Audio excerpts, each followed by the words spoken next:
All right. This is gonna be fun.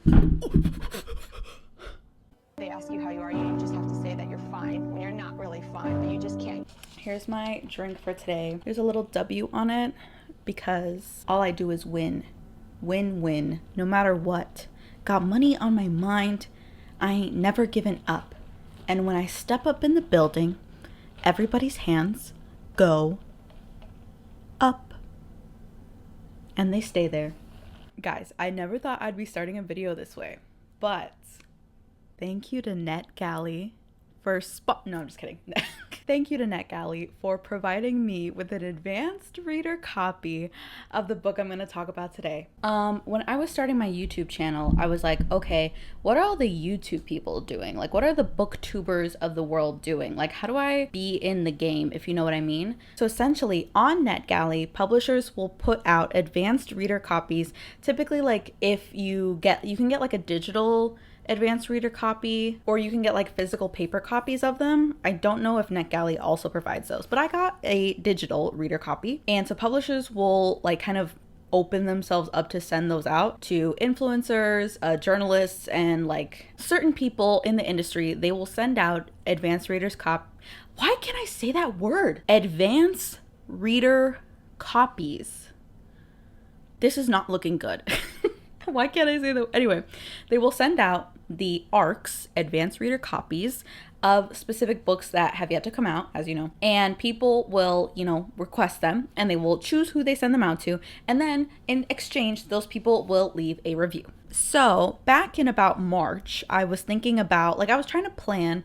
March was about the same time where I was like, okay, I do want to read some new releases. I might not buy the books, but I do want to at least stay somewhat in the current era of books.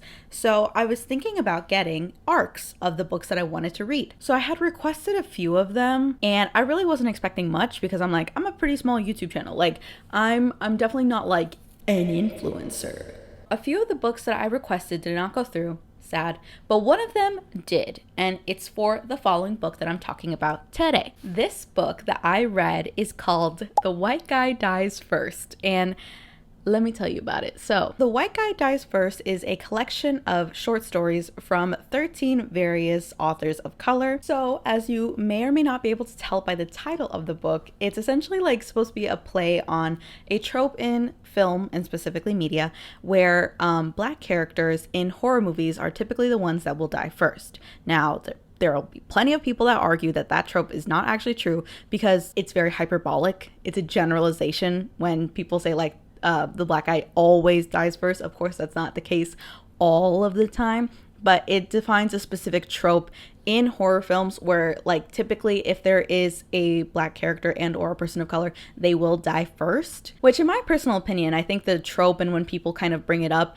it's not necessarily to say that they die first, but it's to point out that Black people and specifically people of color are typically never the main character of horror films because the main character will always survive, save for Cloverfield, a few different horror movies. But typically, if you're the main character or if you're in the main cast, you're not gonna die. But people of color and Black people have gotten these minute, very side roles. So since they are not the stars of these films, their survival in these movies are not guaranteed. I like the little tagline for this book too, because it's 13 scary stories, 13 authors of color, 13 times we survived the first kill. I feel like I should change the light. I was gonna make it spooky scary in here, but here is a fun fact about me. I am actually very easily scared. I don't watch a lot of horror movies. I really don't.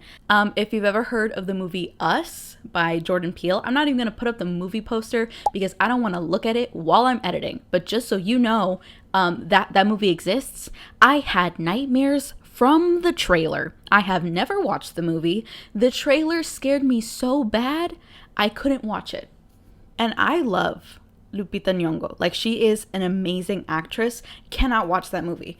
Absolutely not. I value my peace over everything else. Anyway, so I was going a little bit out of my comfort zone because not only did I request an arc of a horror book, but they're also short stories, which I have not had a lot of experience reading and or specifically reviewing. So we're going a little bit out of the comfort zone, but I am excited. So without further ado, hello. It is a new day, a new sleigh, and a new video where I have something to say. And today that something is about the one, the only, the white guy dies first. The purpose of this collection of stories is to obviously subvert the trope of the black character dying first in horror films. So in this collection, each story features people of color as the center, as the main characters, and in each story, the white person in this story will die first no matter what. As I previously mentioned, this is a trope in the horror genre, but it's widely believed, at least like amongst film people,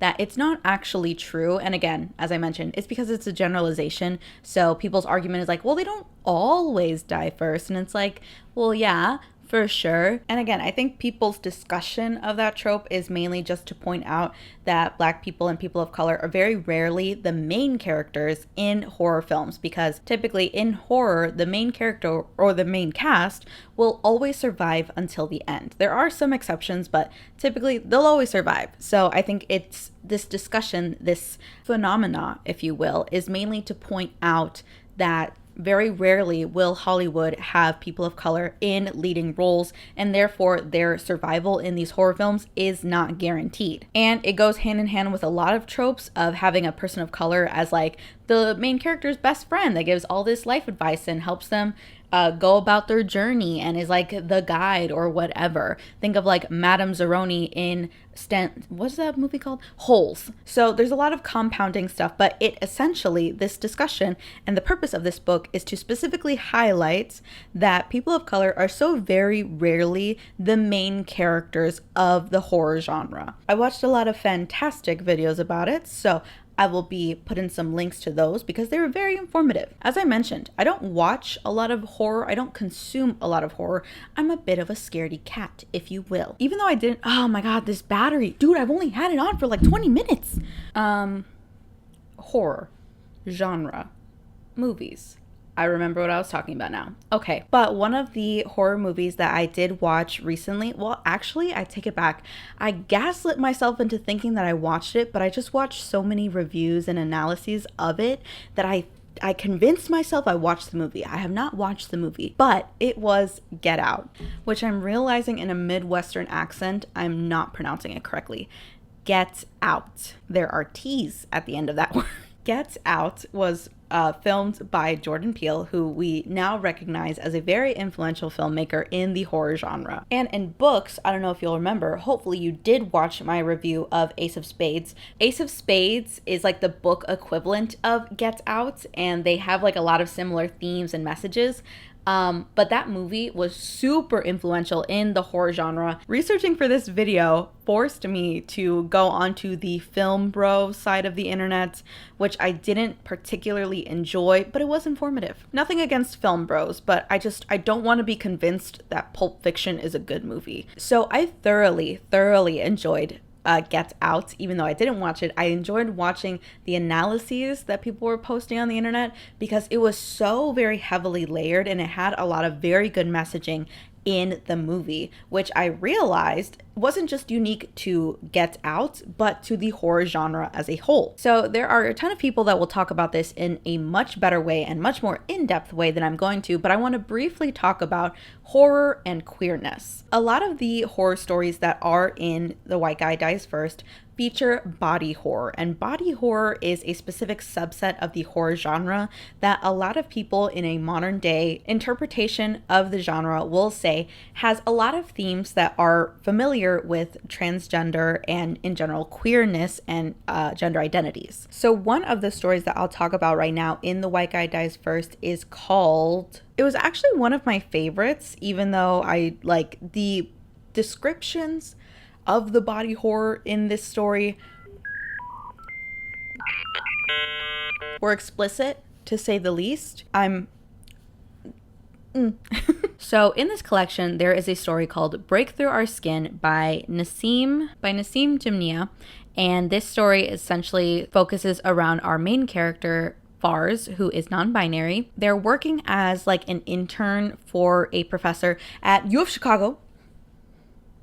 I didn't go there. And Fars is specifically helping this professor as they're preparing for an exhibit, and they have received an artifact from Persia. And throughout this story, Fars essentially, I'm not going to say gets possessed, but kind of gets possessed, for a lack of a better term, by an ancient figure, an ancient deity, if you will, that gives them the ability to transform into their true form. And the underlying kind of theme message of this story is transition and becoming who you are meant to be. And this story specifically deals a lot in body horror. Of course, like the horror aspect being like snapping bones, flat, just things that are inherently very gory, but a lot of the gore of body horror is also coupled with the horror that Fars feels being in their body and not feeling comfortable in their body. And it is only once they transform with the help of this entity that they feel at peace and they finally feel that they have become who they were always meant to be. This specific idea is not uncommon in the horror genre, but I think this more leans into the queerness of it, where a lot of horror films and other types of media won't necessarily be super explicit about it. There is body horror in just like the gory kind of sense, but there is also a very real underlying theme of just like not being comfortable in your body. And I think that's an experience that a lot of people feel, and it doesn't necessarily have to be super explicit or exclusive to transness or people that identify as non-binary, but it could just be as simple as like going through puberty. That's a horrifying thing, incredibly horrific to know that your body is transitioning in such a way and you can't stop it. And even though there are some people that may or may not try to deny the implicit inherent queerness that exists within the body horror genre, or in general the horror genre,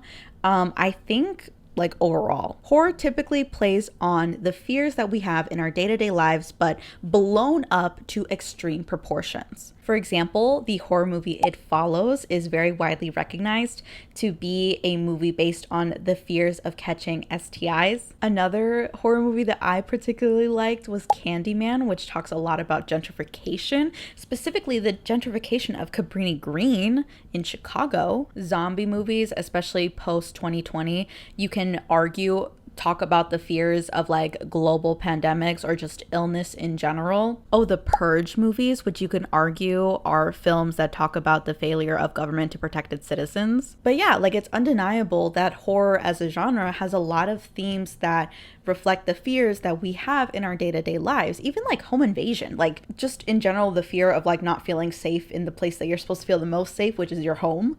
Oh, I saw the movie poster for Us. I'm not kidding. I'm not being dramatic. It scares me so genuinely. I'm closing out of that tab. Something that I saw come up a lot in this collection of short stories, and something that like both warmed my heart and also made me sad, and like a shared sadness I think that a lot of people of color feel, is just that a lot of these stories had a theme where it was like a protector, where the horror was not for the people of color themselves, but for the people in power, or in this instance, for white people. My favorite story of this collection by far is The Golden Dragon. The Golden Dragon by Kendare Blake. So The Golden Dragon is about a girl named Sophie. She is a Korean American and her family runs a Chinese restaurant, and she's having like a midlife crisis, if you will, that like beautiful time in high school where you're trying to find out who you are. And she's hanging out with what her sister deems are like the wrong crowd of people, or people that don't necessarily value her as a person, but tokenize her Asianness. So in this story, she's hanging out with a group of friends who are like, they're not nice to her at all by any means. And they take her to these Japanese gardens that are by their home. They sneak in after hours, and the person that is not her boyfriend, but like kind of her boyfriend, but not really, Jacob takes her to this like temple that's at the Japanese gardens, and he tries to have sex with her, and she is very adamant that that is not what she wants to do, but he tries to force himself onto her, and she ends up fighting back and runs into the gardens alone. Jacob and his friends leave her there, and she manages to get back to the Golden Dragon. Her sister sees her there, and she comforts her as she's very distraught after what just happened with Jacob. That same night, Jacob realizes that he left his phone while he was trying to commit a crime. He left his phone at the Japanese gardens, so he decides to go back. But when he goes back to the temple, he is met with a paranormal spirit and one that is out to get him. I don't want to give too much away because I do want people to read the book and like really like feel the adrenaline, the rush, the fear of this story. I don't want to spoil too much about it, but this spirit that is haunting Jacob and eventually his friends is a protector, and specifically a protector of women that have been taken advantage of. And this idea of like this protector role is very common in a lot of these stories. I imagine that a lot of these authors essentially asked the question, what would happen if I could go back in time and prevent like my ancestors or just in general like people from feeling the pain and the hurt that we were subjected to by the oppressors? What if we had someone to protect us? What if we had power? There's a lot of stories in this collection that have that theme. And like I said, it warms my heart, but it also makes me sad. I think it's a generational acknowledgement of the people that came before us not having power, not by anything that was of their own doing, but from a system that was made by design to put them at the bottom. I even think of movies of like Wakanda Forever, where in that movie, Namor society essentially escape slavery and colonization by going underwater. And it's like a beautiful thing to think about, where it's like, imagine if like our ancestors were just able to survive. It speaks to generationally what we carry with us as people of color. Like there's such a desire to imagine a different scenario, to imagine a world where we have power or we could have overcome certain things in our lives. And I think that that's definitely something that the horror genre plays on very heavily, where like horror in general always asks a hypothetical question. What if people could come back from the dead? What if vampires exist? What if werewolves exist? What if blah, blah, blah, blah, blah? Like it's all hypothetical. But from the perspective of a person of color, it's what if we could survive the horrors that our ancestors went through? What if we were the horror that people were afraid of? Like I said, this protector role isn't something that's like super unique to this collection of short stories. Again, I think of like Candyman is like a protector figure, if you will. Going back a little bit more into the actual stories in this collection, my favorite by far is The Golden Dragon. Some of my other notable favorites are The Protege, which that one is about, it's like magic, right? It's really cool. I'm trying to juggle like not spoiling these stories and still like giving my review. I'm gonna give like general subsets of like my most notable stories. I read Best Served Cold, which is kind of playing off of like indigenous myths and like creatures and monsters that I again will not say the name of because I desire peace and I don't mess with that. Without saying too much, that story focuses on cannibalism. To the person that wrote that story, congratulations, it was really good. However, I happened to read it while I was on my lunch break and I could not finish. So thank you. I have like a lot of favorites that I'm just like, that they were like, oh God, it was so good. It was awful. The first one I read was All Eyes on Me, which is by HAIFIAJBEIAHBD, which is the main reason that I wanted to read this book. So I read hers, and essentially it's about this girl that wants to get out of her small town and be a famous actress, but she is... Sorry for the interruption. But anyway, All Eyes on Me is a story about this girl who she wants to become a famous actress and get out of her small town. But her boyfriend, who is white and does die first, is really like crushing her dreams and saying that like she is not the kind of person that would be in a Hollywood film. And the story is so good, but I didn't say it was my favorite because it hit a little too close to home. She opened an old wound, we might say. Fun. All of these were very, very good. There was one short story that I would have liked for it to be like a little bit longer, or honestly, maybe even like its own full book. And that was Heaven. And that's just because Heaven relied more on like, it was more sci-fi, so it had a lot more like world building. In general, a lot of these stories were very diverse in not just like their voices, but also the content, like the kind of horror that they were talking about in each story, and just like the world building, where we were at, the kinds of characters, who they were. Definitely The Golden Dragon is my favorite. It's my favorite, like character wise, each, like, again, these are short stories, so it's really hard to convey everything that you want to in a short story and wrap it up in a bow. I know me personally, I've never been able to write a short story because I'm a yapper. So the fact that these people that write full-length novels manage to write short stories, applause, literally a round of applause. I don't know how you did that, but that it was really good. Each story I felt was very cohesive. It was tied up very nicely. Definitely left me wanting more. Like I was like, I could read a whole book based on each one of these short stories. They were so good. And even though it did leave you like wanting to hear a little bit more, it's still like they stand alone very well. And the formats are all different. There is one short story, Everything's Coming Up Roses, which is a series of diary entries from the perspective of one character. So there's no dialogue, but it's still very entertaining to read, and it's very experimental, just in the sense that they're all diary entries and you're essentially hearing a story told from one person as they're talking about their day-to-day lives. It's very interesting and very entertaining. The last story in this collection is The Road to Hell, which is told from the perspective of a sentient house, which is super entertaining. And that story had orchids, and these orchids were a little bit deadly. So I was looking at Petunia and I'm like, girl, you're not doing that, right? She's not. Petunia's chill. Petunia's also doing great. She has lost a lot of her flower buds, but she's still going strong. Overall, a lot of these stories were super entertaining, and they stood very well on their own, as well as a part of a collection. I could feel a cohesive theme going through each one of these stories that, again, help them individually and tie them together as a collection. And personally, I haven't read a lot of horror books. I've read thrillers, mysteries, things like that, but I haven't read horror specifically. I've never read a Stephen King novel, but I think this very well and very easily kind of had these themes, because when you watch horror, it's an experience. You can't really anticipate what's coming next. There's jump scares, gore, things that you visually see that are visually terrifying. But in this collection, they still managed to have those same themes and hit those same points that a horror film or a horror media might hit. And they did it flawlessly. They perfectly executed on all these aspects of the horror genre. And of course, above all, it's a wonderful experience to see people of color as the main characters, as the main cast of these kinds of stories. And I know that just by the title, some people are going to have something to say. I mean, you hear a title like The White Guy Dies First, and some people will be up in arms. They got the pitchforks, the torches, but you can put those away. It's fine, okay?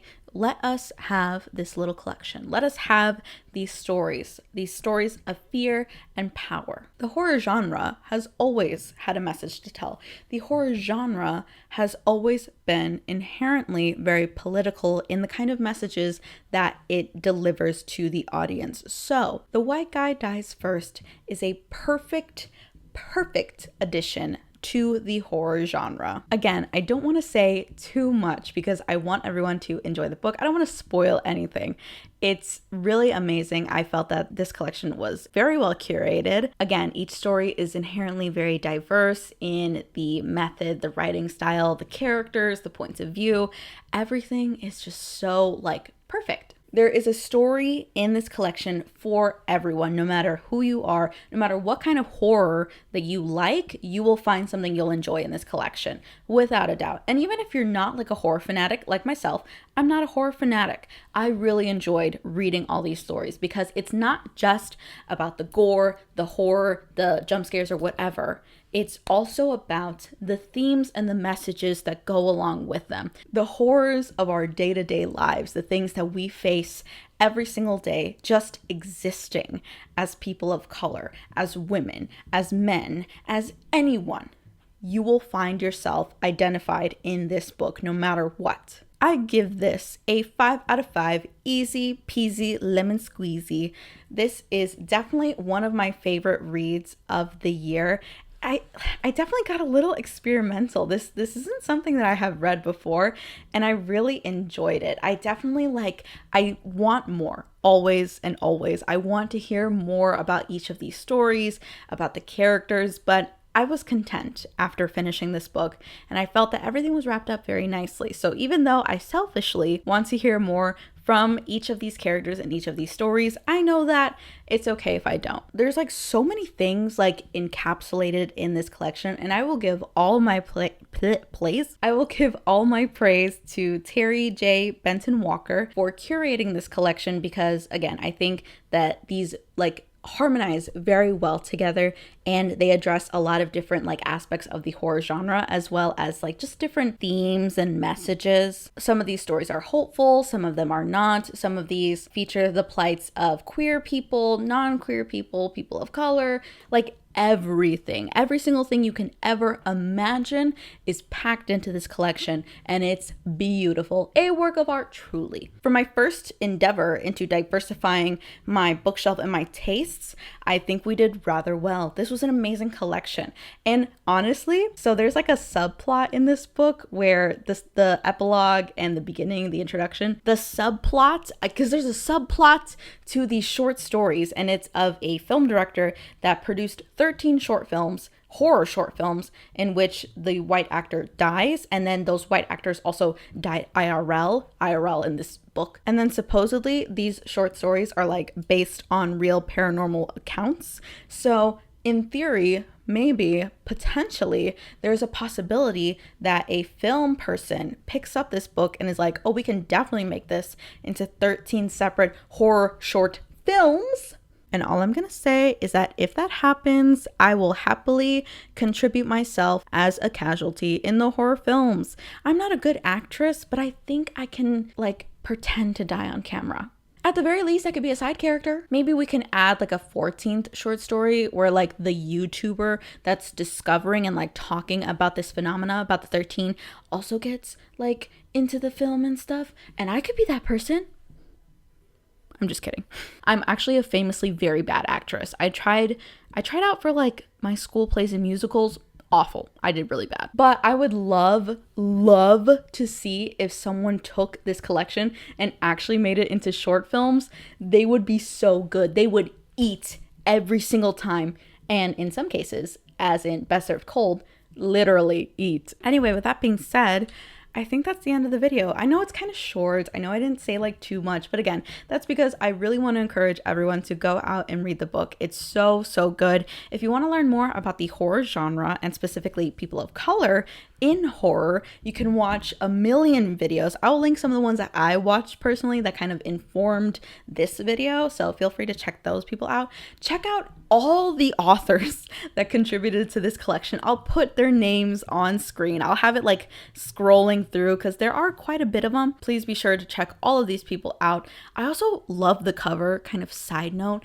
I love the pink. I love the hot pink and the blue. You know, for my bookshelf, I have a lot of different colors, and there's some colors that I don't see on a lot of books, and that's yellow and hot pink. I am getting down and getting funky with a hot pink cover, and I kind of want it, but I'm gonna restrict myself. If anyone has any horror movie recommendations for me, I will take them hesitantly. I do want to watch more horror, but I also have some restrictions. For example, I have to watch horror movies in the light of day. I watch them at home. I will never watch a horror movie in the movie theaters. I have to watch them at home because then I could pause it at any point in time and put on Cocomelon or The Dancing Fruit to calm my nerves, because truly and thoroughly, I will get nightmares. I got nightmares from a trailer. But anyway, yeah, thank you again so much to everyone who watched the video. I hope you guys sincerely go check out the book. It comes out July 16th. It's gonna be great. It's gonna be wonderful. And if you like horror, I think you'll really vibe with this one. If there's any like aspiring film people, please make this into short films. I will watch them. I will watch them in the dark and the dead of night if you want me to, but someone has to make this happen because I see it in my mind's eye and I think it would be really good. But yeah, anyway, thank you again for supporting the channel. We've had a lot of growth recently. If you watched my previous video with Molly X Chung, I really appreciate everyone's feedback and everyone's comments. I've been trying to respond to everyone. It's been a little difficult just because I don't really have time, and I'm trying to like give really thoughtful responses to everyone because I really appreciate hearing everyone's point of view and kind of like having that discussion back and forth. So it's been really a fun experience and I'm glad everyone's been enjoying it so far. But anyway, thank you again so much for watching. I hope you check out the book. This is my first arc ever, guys. Like, that's so crazy. And this is my first review of an arc. So if you wanted to know a little bit more about the book, if you have some like suggestions for how I should kind of go about these videos, let me know. I don't know if I'm gonna get any arcs in the future, hopefully. But if not, I mean, that's also okay. I appreciate the chance to kind of get on here and talk about this arc. So thank you again to NetGalley for providing me with an advanced reader copy of The White Guy Dies First. With that being said, that's it. I am a little toasty. I'm also gonna go get a Korean corn dog. I'm gonna grab you by the neck real quick. I'm so sorry. If you'll just excuse me. Oh. Behold the true horror. A lack of sleep. Anyway.